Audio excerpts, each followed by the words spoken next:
Had the weirdest invigilator. Literally वहाँ पे phone चला रहा था। बच्चे वहाँ पे OMR फिल करना शुरू कर दिए अपने डिटेल। यहाँ पे मेरी टेबल खाली थी, उनकी घड़ी 5 मिनट पीछे थी।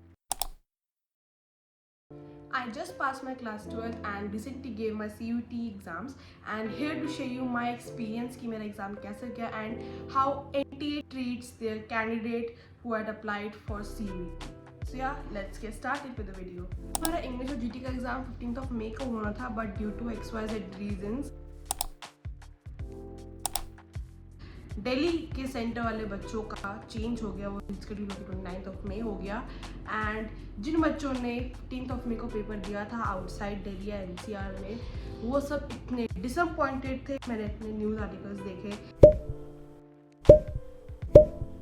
दैट कि बच्चों को टाइम पे पेपर नहीं मिला, किसी का पेपर छूट गया due to mismanagement in the centre, किसी को कोई गलत पेपर दिया था। मेरी अपनी फ्रेंड के साथ ऐसा ही कुछ हुआ था। उसको फिजिक्स का पेपर ला के दिया था जबकि उसका इकोनॉमिक्स का एग्ज़ाम था और मैथ्स के पेपर के लिए उसको आधा घंटा मिला, आधा घंटे से भी कम मिला होगा कि उसको आंसर शीट में फिल कराने में इतना उलझा के रखा कि यहाँ साइन करो, यहाँ वो ये सब all that shit. But fortunately मुझे अपने डोमेन्स में तो ऐसा कोई दिक्कत नहीं है। मैंने 2 अलग अलग सेंटर पर अपने डोमेन्स दिए थे, economics, accountancy, business studies and maths, और वो प्रीटी डिसेंट थे। अलग एग्ज़ाम सेंटर की तरह थे, कुछ ज़्यादा था कुछ ना कम था।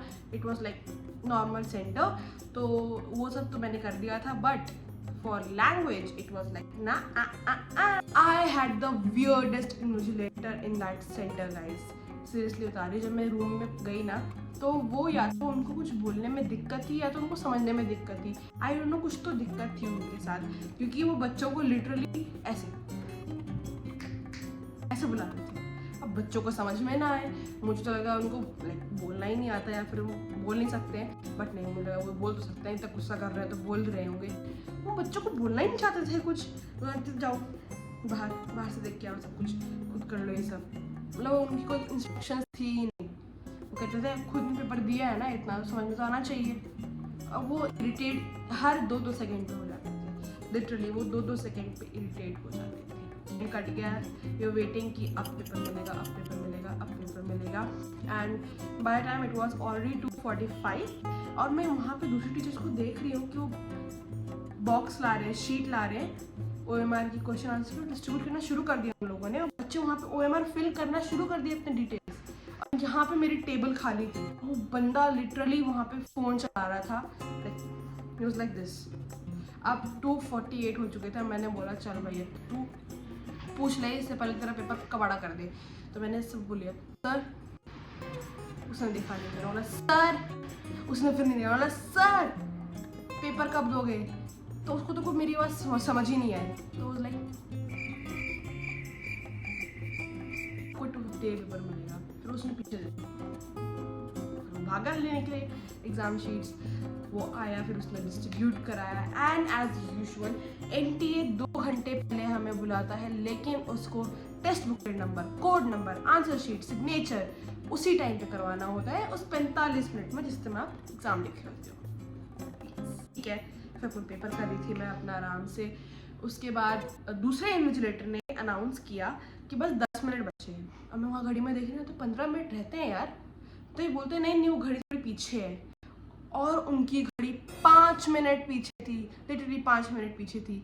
अगर वो नहीं बताता, जो बंदा उस घड़ी के हिसाब से काम कर रहा है वो तो रह जाता है ना। उनकी वजह से मेरे लास्ट के 2 क्वेश्चन जो मैंने तुक्के मारे हैं, भाई साहब इतने डर कर मैंने तुक्के मारे हैं कि मुझे लगा वो आंसर शीट लेने आते हैं। और मेरी किस्मत भी ऐसी है, सबसे लास्ट बेंच पे बैठी थी। मैं ये भी नहीं बोल सकती थी सर आगे वालों को ले लो, पीछे वालों को ले लो।